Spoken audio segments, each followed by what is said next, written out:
Yes, mambo ni gani? Mambo ni vipi? Karibu sana kwa wewe ambaye kwanza unaitazama channel ya PM Online kubwa zaidi. Ni kuambie tu kwamba usiache kuweza kusubscribe, lakini pia kugusa alama kengele na uwe mshikaji wangu kwanza kuweza kupokea taarifa mbalimbali za kimichezo, lakini pia burudani kipindi tu ambapo zinatokea. By the way, kitu ambacho kinajadiliwa sana kwa sasa hivi ni pamoja na maamuzi ambayo yameweza kufanyika na bodi ya ligi kuhusiana na kile ambacho kilitokea kwenye michezo kadha wa kadha, ikiwemo mchezo wa dabi ya Kariakoo. So maamuzi ambayo yametolewa, kila mmoja amekuwa akishangazwa kwa aina yake kutokana na kile ambacho kimeamuliwa. Kuna watu wanauliza kwa nini Ibra Baka mbona kama hajaweza kuchukuliwa hatua zozote kwa kile ambacho alikifanya, lakini pia wapo ambao wanalalamika kuhusiana na maamuzi ambayo yamefanyika kwa Selemani Mwalimu. Kwa nini amefungiwa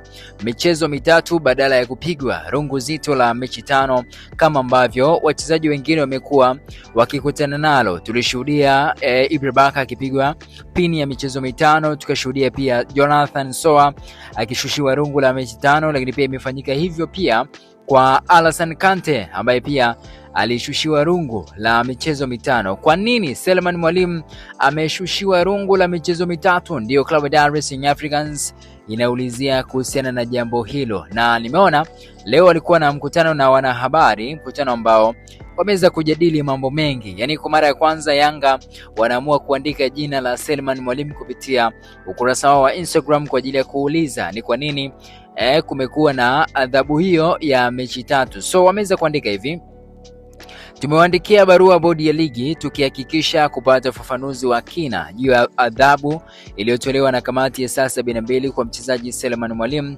Msimu huu wachezaji 5 wamefungiwa mechi 5 na kukosa kwa kosa linalofanana na Mwalimu, lakini yeye amefungiwa mechi 3. Tunahitaji bodi iweke bayana kuna upekee gani wa tukio la Mwalimu lililofanya kamati saa 72 kutumia kanuni tofauti na ya 41 kifungu cha 5 sehemu 5 kifungu cha 2 na wengine 5 kutumia kifungu cha 41 sehemu ya 21. Huyo ni Ali Shaban Kamwe ambaye ameweza kuhoji kuhusiana na maamuzi ambayo imeweza kufanywa na bodi ya ligi. So kila mtu anaendelea kuchochea moto kwa upande wake, lakini pia wameweza kuuliza jambo lingine, ni nukuu kile ambacho Kamwe ameweza kukisema.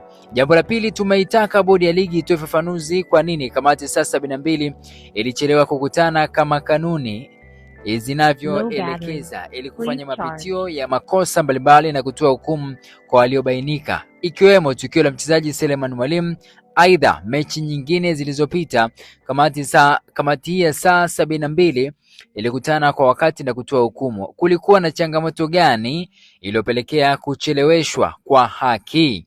Huyo ni Ali Shaban Kamwe ambaye ameendelea kushikilia fimbo ya kile ambacho wanaendelea kukihoji kuhusu kamati ya saa 72. Sasa mimi kwa jukumu ambalo niko nalo kama mwanahabari, basi nitachukua jukumu la kumtafuta Karim Boimanda kwa ajili ya kwenda kuhoji kile ambacho kinaendelea, lakini pia kujua na kupata ufafanuzi wa hicho ambacho Ali Shaban Kamwe anahoji. Je, ni kweli bodi ya ligi imeandikiwa barua na klabu ya Dar es Salaam Africans kuhusiana na maamuzi ambayo yamefanyika kwa upande wa Selemani Mwalimu tofauti na maamuzi ya wengine ambayo yamefanyika kwa mtu kama Alassane Kante, kwa mtu kama Jonathan Soa na Ibrahim Baka ambao pia na wao wamekutana na rungu la bodi ya ligi. By the way, nitarudi hapa kwa ajili ya kukufahamisha ni kitu gani ambacho kimeendelea kuhusiana na hichi ambacho kinazidi kujadiliwa katika anga la soka. Mimi naitwa Official PMTZ_it's PM Short.